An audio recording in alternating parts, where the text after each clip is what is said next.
मैं हूं आबिद हुसैन शेख, आपका खैर मकदम है 4 टीवी न्यूज कर्नाटक एक्सप्रेस में। महाराष्ट्र में कोरोना की दूसरी लहर, कर्नाटक सीमा पर high alert. DCP Sunil Kumar, Bijapur जिला अधिकारी पी सुनील कुमार ने मीडिया से कहा है कि कोरोना वायरस की दूसरी लहर महाराष्ट्र में ज्यादा देखी गई है, वहां लॉकडाउन भी किया गया है। इसी को देखते हुए महाराष्ट्र कर्नाटक सीमा पर जरूरी कदम उठाए गए हैं। ज्यादातर महाराष्ट्र के अमरावती से आने वालों को कोविड टेस्ट कंपलसरी किया गया है। कर्नाटक सीमा पर स्थित इंडी चड़चान झलकी भाग में हेल्थ वर्कर्स को नियुक्त करके महाराष्ट्र से आने वाले हर व्यक्ति को स्क्रीनिंग टेस्ट करते हुए यदि कोरोना लक्षण देखे जाने पर 14 दिन का होम क्वारंटाइन या अस्पताल में भर्ती करके इलाज किया जाएगा। कर्नाटक सरहद पर लॉकडाउन किया जाए या नहीं, अभी इसका फैसला सरकार द्वारा नहीं किया गया है। सरकार जैसे ही हमें आदेश जारी करेगी उसके अनुसार हम कड़े कदम उठाएंगे, कहा डीसीपी सुनील कुमार ने। अगली बार हम ही सत्ता में आएंगे तो 10 किलो चावल मुफ्त में देंगे, सिद्धरामैया का बयान। मैसूरू जिला हुनसूर तालुका में कांग्रेस की सभा आयोजित की गई थी, जिसमें संबोधित करते हुए पूर्व सीएम सिद्धरामैया ने कहा कि येडियुरप्पा जेडीएस और कांग्रेस के विधायकों को ऑपरेशन कमल करके खरीद कर सरकार बनाई है। मैंने मेरी जिंदगी में कभी ऑपरेशन कमल नहीं सुना था। येडियुरप्पा 2008 से विधायकों को खरीदने में लगे थे। जैसे बकरा मंडी में बकरों की नीलामी की जाती है, वैसे ही हमारे राज्य के विधायकों को खरीदा गया है। और बड़ी शर्म की बात है कि कुछ विधायक जिस थाली में खाए उसी में छेद करके चले गए। ऐसे लोगों को कभी सियासत में नहीं रहना चाहिए। मैं तो कहता हूं कि उनको इनकी असली जगह तो जेल में है। येडियुरप्पा की सरकार बहुत दिन नहीं रहने वाली, फिर से हम ही सत्ता में आएंगे और मुफ्त में हर व्यक्ति को 10 किलो के हिसाब से चावल दिया जाएगा, कहा सिद्धरामैया ने। खिलौनों में सोना सप्लाई, मंगलुरु एयरपोर्ट में फंसे चोर। दुबई से मंगलुरु एयरपोर्ट पहुंचे कासरगुड़ के हनीफ ने खिलौनों में छुपाकर सोना लाया था। मंगलुरु एयरपोर्ट में कस्टम अधिकारियों की चेकिंग के दौरान 19,01,460 कीमत का सोना बरामद हुआ है। हनीफ को गिरफ्तार करके आगे की कार्रवाई में जुटी है कस्टम अधिकारियों की टीम। सिद्धरामैया और कुमारस्वामी को प्रमोद मुतालिक की चेतावनी। गदग में मीडिया से बात करते हुए श्री राम सेना के संस्थापक प्रमोद मुतालिक ने कहा कि सिद्धरामैया और कुमारस्वामी को राम मंदिर पर विवादित बयानें देना बंद करना होगा। सिद्धरामैया खुद कितना भ्रष्टाचार करके बैठे हैं। श्री राम मंदिर निधि के एक रुपये का हिसाब हमारे वीएचपी ऑफिस में मिलेगा। आप राम मंदिर पर बयानबाजी बंद करें, वरना 1.5 करोड़ राम भक्त आपको कभी माफ नहीं करेंगे। इसका अंजाम भी भुगतना पड़ सकता है, कहा प्रमोद मुतालिक ने।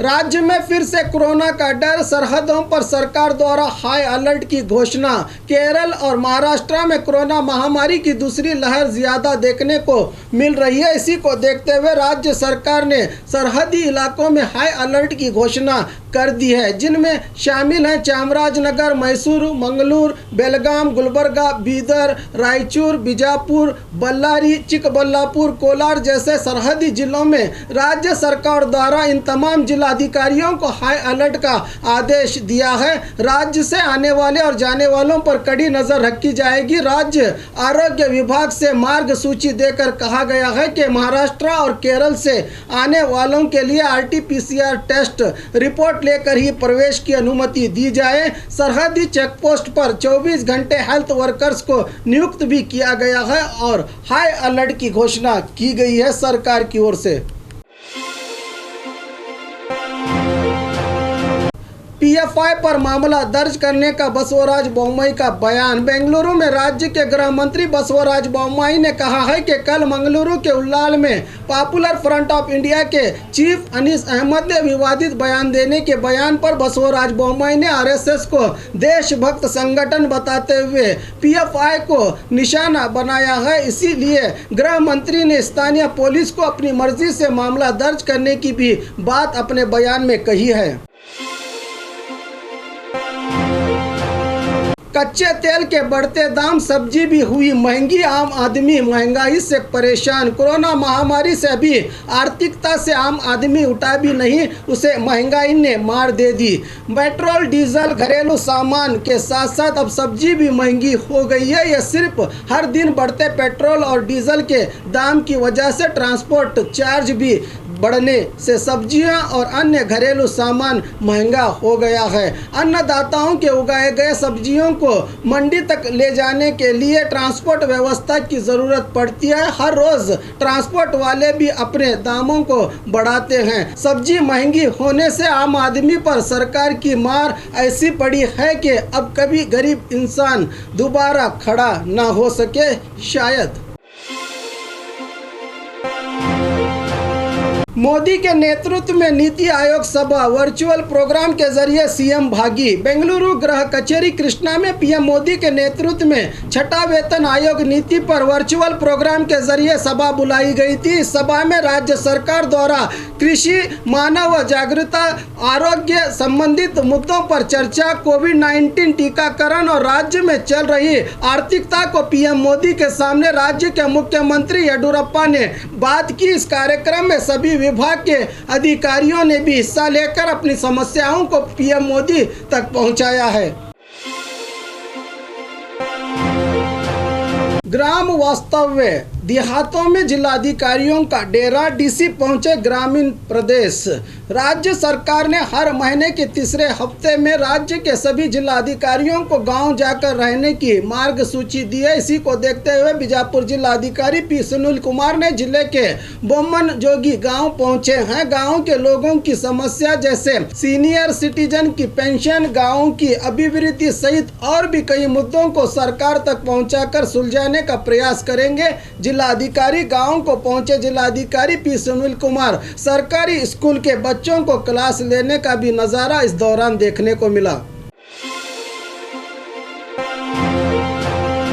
सिद्धरामैया और कुमारस्वामी को मंदिर निधि का हिसाब पूछने का कोई हक नहीं, मंत्री ईश्वरप्पा। गुलबर्गा में मीडिया से बात करते हुए राज्य ग्रामीण अभिवृद्धि मंत्री के.एस. ईश्वरप्पा ने पूर्व सीएम कुमारस्वामी और सिद्धरामैया पर निशाना साधते हुए कहा कि राम मंदिर निर्माण में डोनेशन नहीं दूंगा कहने वाले सिद्धरामैया क्या वो बाबा साहब अम्बेडकर के बाद संविधान को जानने वाले समझते हैं खुद को? सिद्धरामैया के बोल और पीएफआई के बोल एक जैसे हैं। इससे पहले सिद्धरामैया ने गौ हत्या करने वालों की रक्षा करके अपनी सत्ता को गंवाया है। अब फिर से राम मंदिर पर बयानबाजी करके वो अब कभी भी सत्ता में नहीं आएंगे, कहा मंत्री ईश्वरप्पा ने। इनके बयान से ऐसा लगता है कि देश और राज्य में 100 रुपये लीटर पेट्रोल हो गया है और घरेलू सामान महंगे हो गए हैं। इन सब के बीच आम आदमी बड़े परेशानी झेल रहा है, लेकिन मंत्री जी को तो मंदिर बनाने की जल्दी है।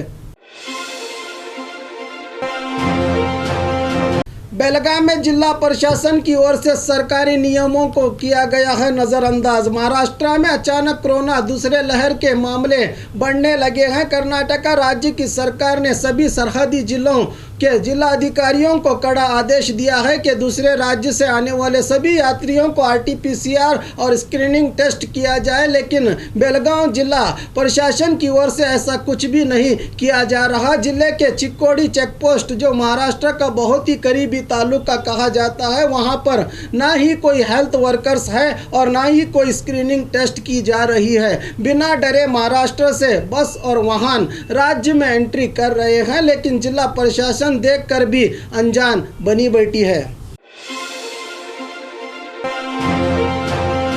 ग्रामीण जनता को भरोसा दिलाने के लिए सरकार ने किया गांव की तरफ अपना रुख। राज्य सरकार विविध सरकारी सहूलियात को गांव की जनता तक पहुंचाने के लिए और उनकी समस्याओं को मौके पर ही सुलझाने के लिए ग्राम वास्तव्य देहातों में डेरा नाम की मुहिम को राज्य रेवेन्यू मिनिस्टर आर अशोक के आज डोडबल्लापुर जिले के फसहल्डी गांव में इसका चालन किया। इसी के साथ राज्य के सभी जिलाधिकारियों ने अपने अपने क्षेत्र के गांवों को चुनकर ग्राम वास्तव्य की शुरुआत की है। इस मौके पर स्थानीय विधायकों ने इनका साथ दिया है।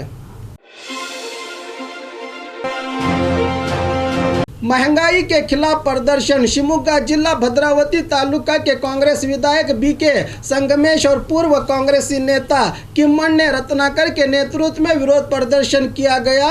गधे, बैल गाड़ी और ट्रैक्टर रैली निकालकर केंद्र सरकार के खिलाफ नारेबाजी करते हुए तहसीलदार दफ्तर पहुंचकर विधायक संगमेश ने कहा कि मोदी जी ने अपने चुनावी एजेंडे में कहा था कि 50 रुपये पेट्रोल हो जाएगा, लेकिन पेट्रोल कम होने की बजाय दुगनी रफ्तार थाम ली है, जिससे रोजाना की जिंदगी में इस्तेमाल होने वाले सामान की कीमतें आसमान छू रही हैं। लेकिन केंद्र सरकार उद्योगपतियों के समर्थन में खड़ी है। फौरन महंगाई पर लगाम कसने की सरकार से अपील करते हुए निवेदन पत्र सौंपा गया सरकार को। और खबरों के लिए देखते रहिए 4 TV न्यूज़ कर्नाटक एक्सप्रेस।